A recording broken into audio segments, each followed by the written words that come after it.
Sejak usia 7 tahun aku sudah mulai menghabiskan uang keluarga. Saat kelas 2, dalam 3 hari aku menghabiskan 2 kartu kredit ayahku. Dengan limit masing-masing 1 miliar. Saat SMP aku bahkan menjual sebagian besar saham perusahaan. Mencairkan hampir ratusan miliar. Lalu dalam 1 bulan semuanya habis. Bukan hanya memicu gempa besar di dunia finansial Tianhai, tapi juga hampir membuat ayahku kehilangan kendali perusahaan. Hanya dalam 10 tahun, aku menghabiskan sebuah perusahaan bernilai ratusan miliar. Namun hari ini ayahku meneleponku, mengatakan keluarga kami bangkrut, dan memintaku pulang untuk bertani. Aku yang berada ribuan kilometer jauhnya. Tidak serumit pikiran ayahku, saat mendengar keluarga bangkrut. Di wajahku tidak ada sedikit pun kesedihan atau kehilangan. Justru ekspresi seperti terbebas dari beban. Aku melempar pel pembersih toilet ke samping. Lalu tanpa peduli penampilan aku rebah ke lantai. Sistem sialan, kau juga mendengarnya tadi. Keluargaku sudah tidak punya uang. Carilah inang lain saja. Uang sebanyak itu sudah kuhabiskan selama bertahun-tahun. Anggap saja sudah diberikan ke anjing. Jangan begitu inang. Sistem ini hampir berhasil dikembangkan. Bagaimana bisa kau menyerah di tengah jalan? Suara elektronik mekanis dengan nada licik terdengar. Bergema di dalam kesadaranku. Saat mendengar suara sistem, amarahku langsung meledak. Berkembang apaan? Dari awal sampai akhir aku menghabiskan ratusan miliar demi dirimu. Bahkan memelihara babi seharusnya sudah beranak. Tapi kau seharian hanya tahu menipuku demi uang. Aku berhenti, demi mengembangkan sistem manufaktur terkuat yang katanya ini. Ku terus memutar otak untuk mendapatkan uang. Untuk itu, aku rela dicap sebagai anak pemboros nomor 1 di negara Hua. Namun hasilnya sama sekali tidak ideal. Semua orang mengira hidupku penuh kemewahan dan berfoya-foya tanpa batas. Padahal langit tahu aku adalah generasi kaya paling sial. Saat anak orang kaya lain mengendarai mobil mewah, memeluk wanita cantik dan menikmati hidup, aku justru bekerja serabutan demi uang hidup. Setiap hari makan seadanya, hanya untuk menabung demi memelihara sistem. Sayangnya setelah dipelihara 10 tahun, sistem sialan ini tidak menunjukkan tanda berkembang sama sekali. Sekarang aku lelah. Aku tidak mau melanjutkan. Inang sebenarnya hanya kurang sedikit uang lagi. Kurang 2,3 juta saja sudah berhasil. Percayalah padaku, sistem sialan ini bukan sekali 2 kali menipuku. Inangku yang terhormat, ini benar-benar transfer terakhir.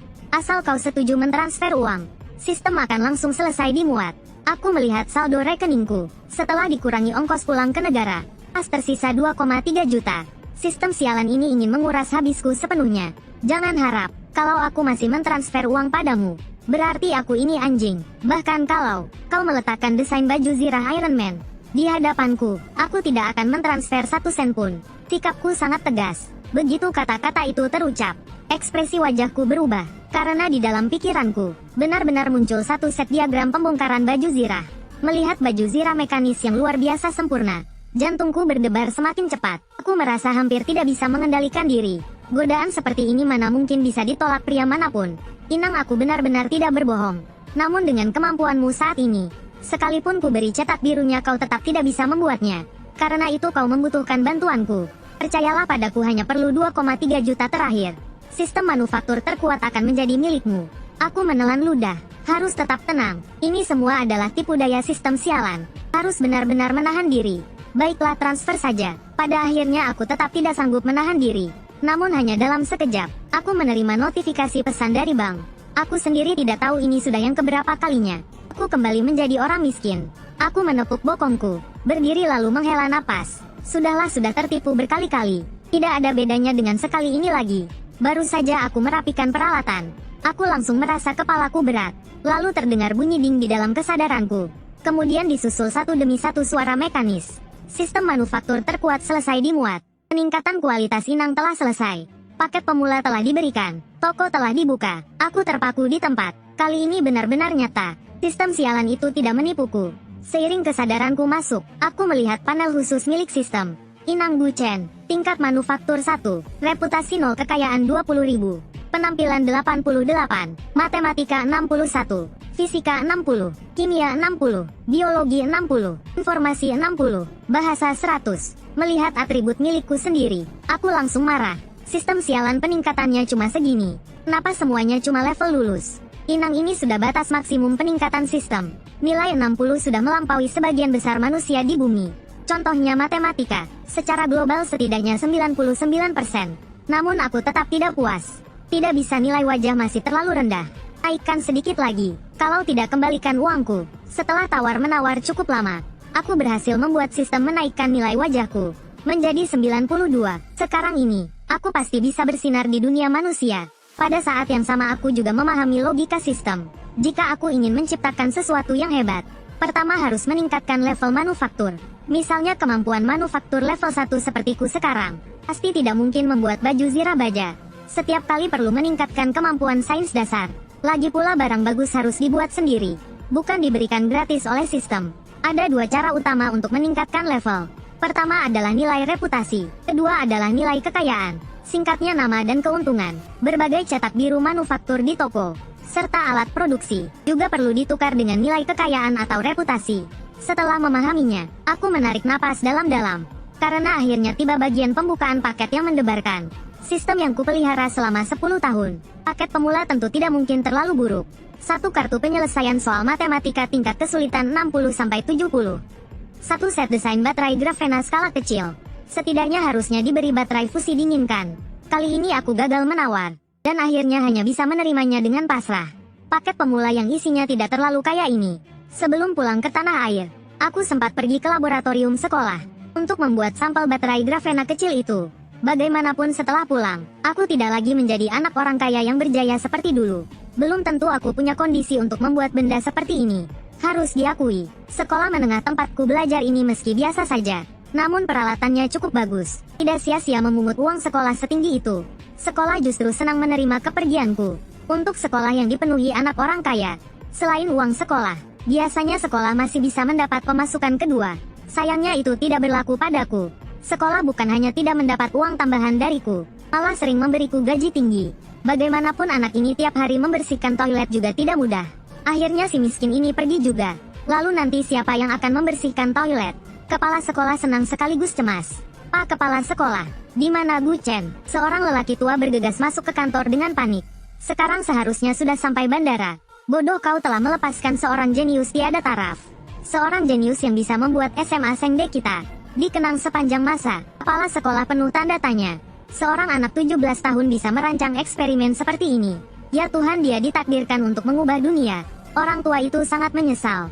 Sementara kepala sekolah kebingungan. Aku yang duduk di pesawat menyadari nilai reputasiku ternyata naik menjadi 340. Setelah itu aku teringat saat membuat sampel baterai. Sepertinya aku lupa menghapus catatan operasinya. Mungkin sudah ditemukan orang lain. Aku juga tidak terlalu peduli dengan catatan itu. Itu tidak bisa menghasilkan produk jadi. Dan untuk menerapkan baterai secara nyata, masih dibutuhkan antarmuka konduktif khusus. Baterai milikku tetap satu-satunya.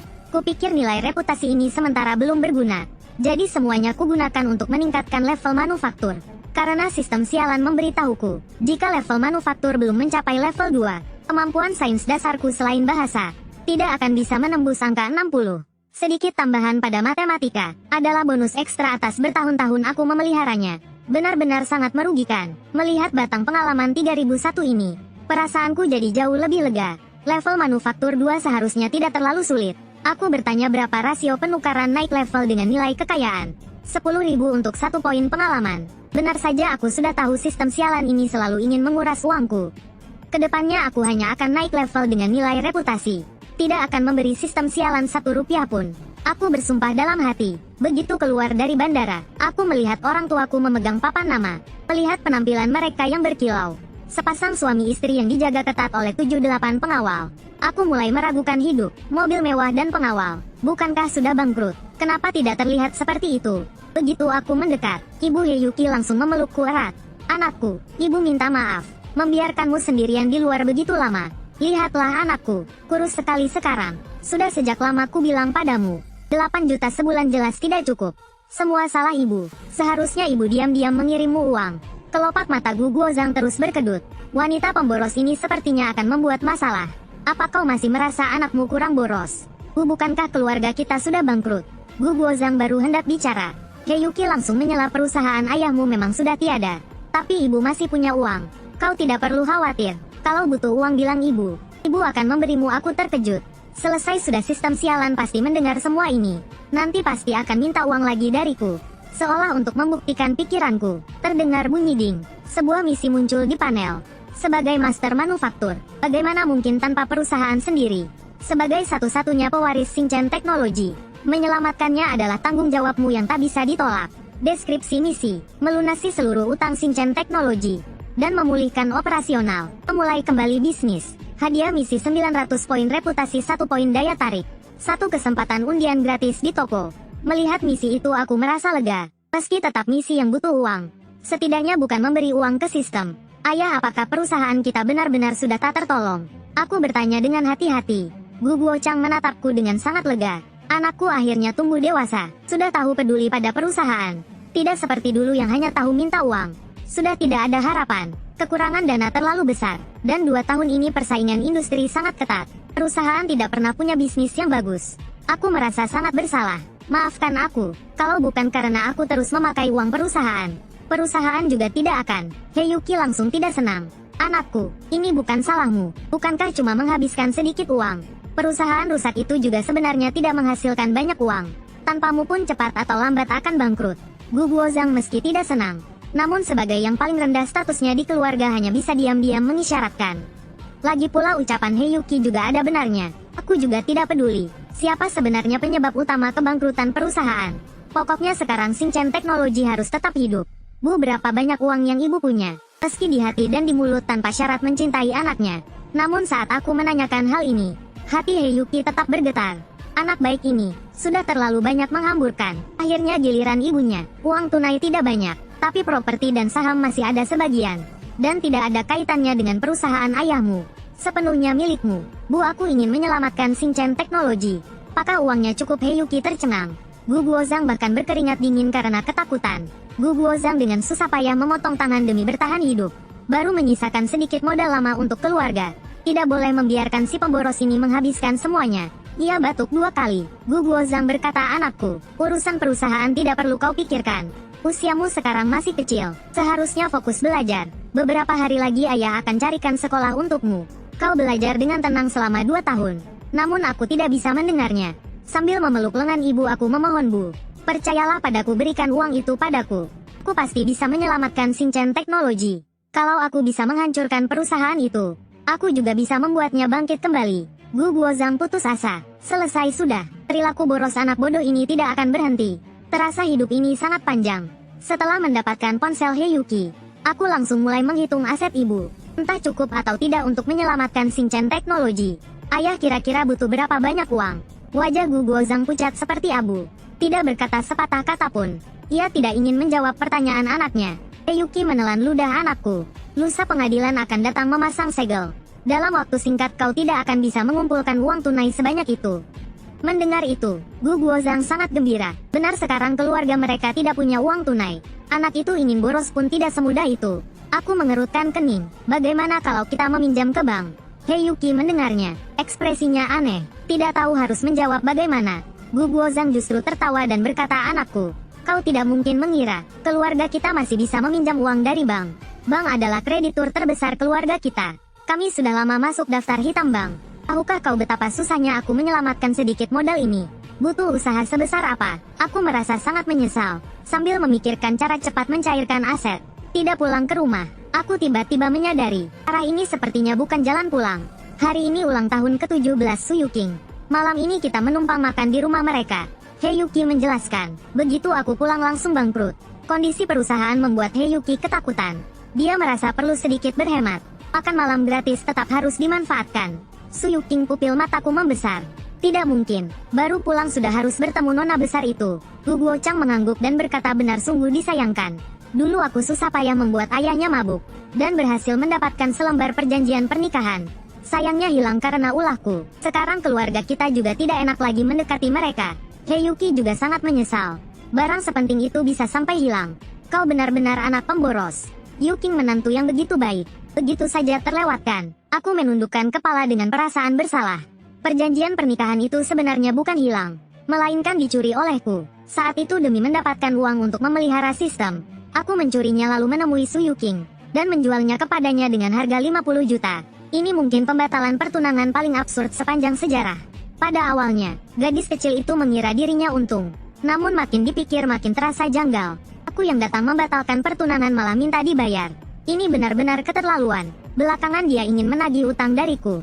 Tapi aku sudah pergi ke luar negeri. Masalah itu pun berakhir begitu saja. Aku agak tidak ingin menghadapi Su Yuking. Aku hampir saja mengatakan tidak akan pergi. Namun segera teringat sesuatu. Ulang tahun nona besar keluarga Su.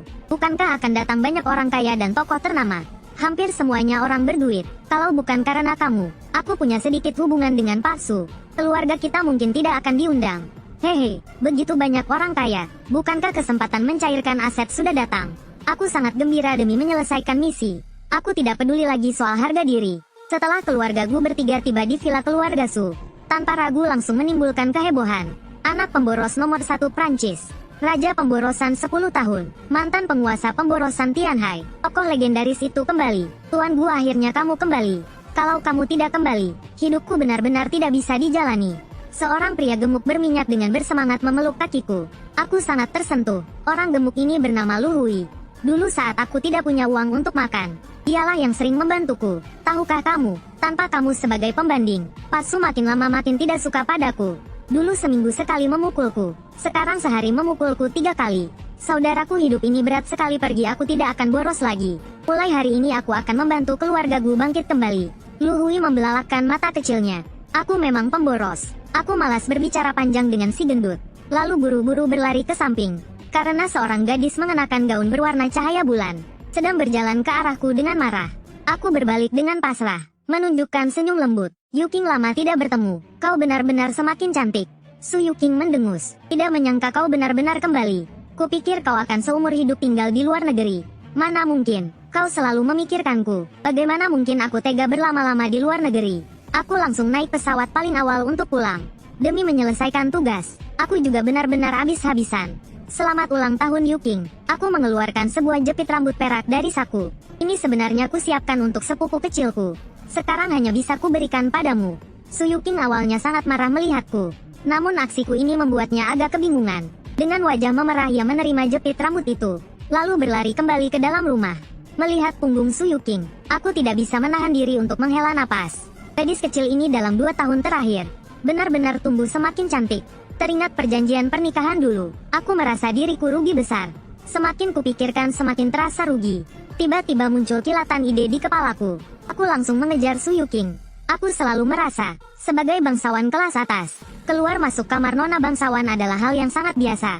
Jadi bagaimana? Aku pun melangkah masuk ke kamar Su Yuking dengan penuh percaya diri.